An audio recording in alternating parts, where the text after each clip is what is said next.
बिल्कुल नहीं है। जनता का मुद्दा क्यों है? किस कहां से मांग आई? क्या वाकई हिंदू मुस्लिम हो रखा है? क्या वाकई ये सिर्फ ध्रुवीकरण की राजनीति इस वक्त चल रही है उत्तर प्रदेश के भीतर?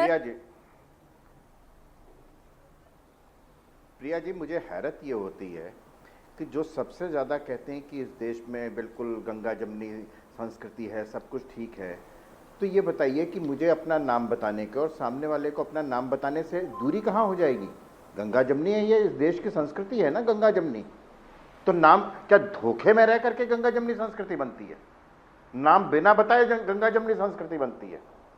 नाम बताइए। और दोनों को मालूम है, वो इस धर्म का, इस संप्रदाय का, मैं इस संप्रदाय को, दोनों में दोस्ती है, कोई दिक्कत नहीं है। छुपाने में होती है एक बात। दूसरी बात, आज जो गंगा जमनी संस्कृति की बात कर रहे हैं और मुहर्रम में वहां पे हनुमान मंदिर के आगे, ये वही लोग हैं जब रामनवमी का जुलूस और हनुमान जयंती का जुलूस निकलता है, संवेदनशील इलाकों से क्यों निकला जुलूस? मुस्लिम बहुल इलाकों से शोभा यात्रा क्यों निकाली? यही लोग हैं ना वो गंगा जमनी संस्कृति का आज जो नारा लगा रहे हैं, जो सबसे ज्यादा दुहाई दे रहे हैं, वही कहते हैं कि मुस्लिम बहुल इलाकों से शोभा यात्रा निकालने की क्या जरूरत थी? अरे भाई, इस देश की गंगा जमनी संस्कृति है, उसमें बहुल और मुस्लिम बहुल और हिंदू बहुल का क्या मतलब है? जहां से निकल रहे निकले ना। लेकिन वो कहते हैं नहीं, संवेदनशील इलाका है, वहां से इजाजत नहीं दी जानी चाहिए थी और उस इलाकों से जबरदस्ती निकालने की कोशिश की गई, इसलिए दंगा हो गया। ये वही लोग हैं जो गंगा जमनी संस्कृति की बात करते हैं।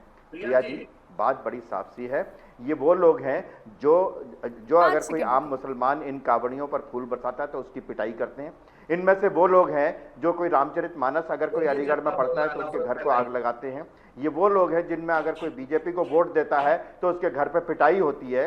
ये वो लोग हैं गंगा जमनी संस्कृति कहने वाले। आज ये देश के मुसलमानों और हिंदुओं दोनों को सोचना चाहिए कि वास्तव में हमको कौन भड़का करके इस देश से अलग करना चाहता है, हिंदुओं से अलग करना चाहता है। ये इस देश के मुसलमानों को सोचना चाहिए। जी आदिल हसन जी, जल्दी से जवाब दीजिए।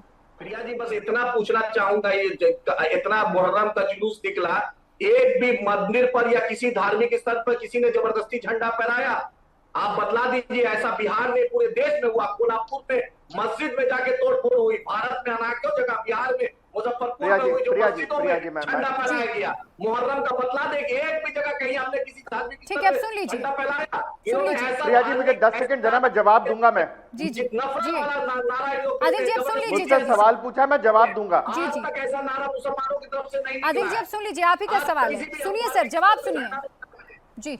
इनका हर दिन यही होता है। आप आदिल हसन साहब सुन लीजिए ना अब आप।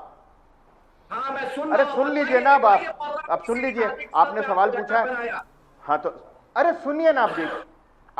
प्रिया जी का फेड आदिल हसन जी सुन लीजिए। हाँ, मैं ये कह रहा हूं कि इसी देश में पिछले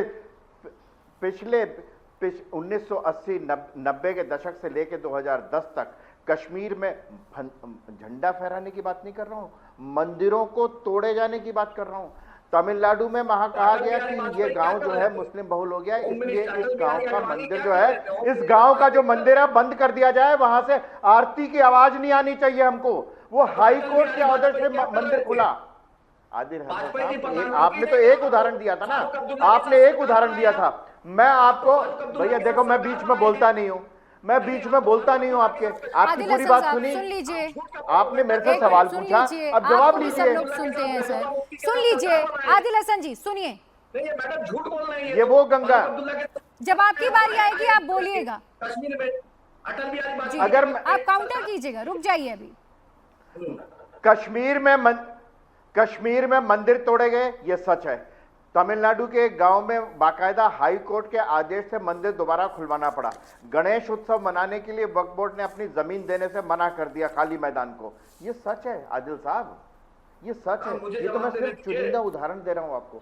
मैं भी वही चाहता हूं कि इस देश में उसी तरीके की संस्कृति हो जहां पे एक दूसरे के खिलाफ कहीं भी वैर ना हो। मैं भी चाहता हूं, लेकिन अनफॉर्चुनेटली, दुर्भाग्य से, ये जो मुस्लिम नेतृत्व है ना, जिन्ना की जिसमें आत्मा आज भी बसी हुई है, ये उनकी दिक्कत है। और जिन्ना की आत्मा ने क्या किया, जो यहां से गए मुसलमान, आज उनका क्या है, आटा खाने को नहीं मिल रहा, रोटी नहीं मिल रही उनको।